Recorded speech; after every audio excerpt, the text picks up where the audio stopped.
So guys, welcome to our channel once again. In today's video on a JAMB Chemistry exam revision series, we have here these three questions to answer on the topic chemical equilibria.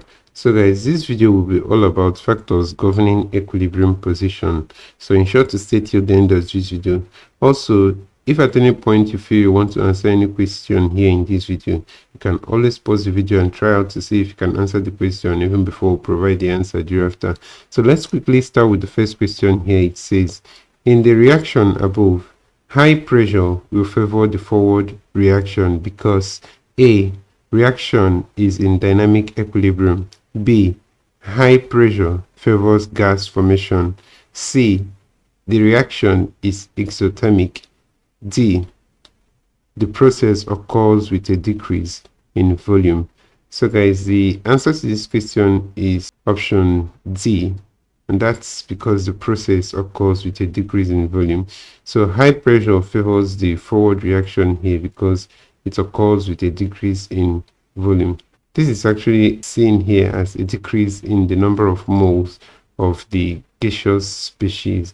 So that translates to a decrease in the volume for this expression. So guys, that's the reason why high pressure will favor the forward reaction in this expression. So let's quickly look at the next question here, and that's question number 2. So question number 2 here says, in the above reaction, the forward reaction is favored by A.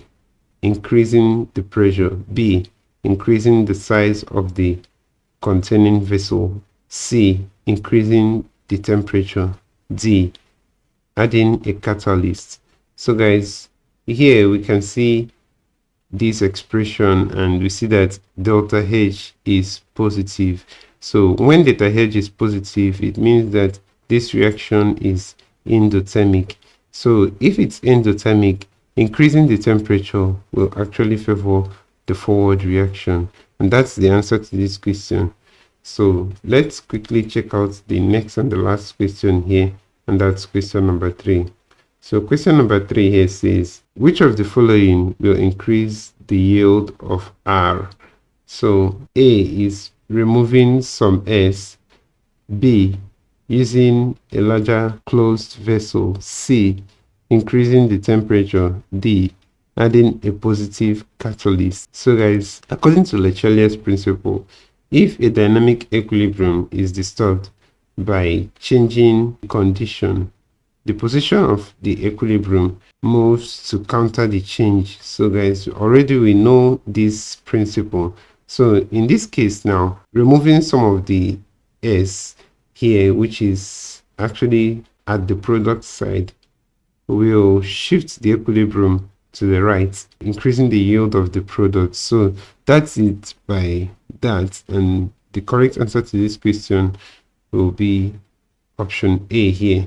If we remove some of the products here, which is S in this case, from the option here, it will cause an increase in the yield of R here from the product. So that's it guys, and that's the answer to this question. So this is where we end this video for today guys. If you enjoyed this lesson, please give it a thumbs up. Don't forget to subscribe to this channel if you're not yet a subscriber.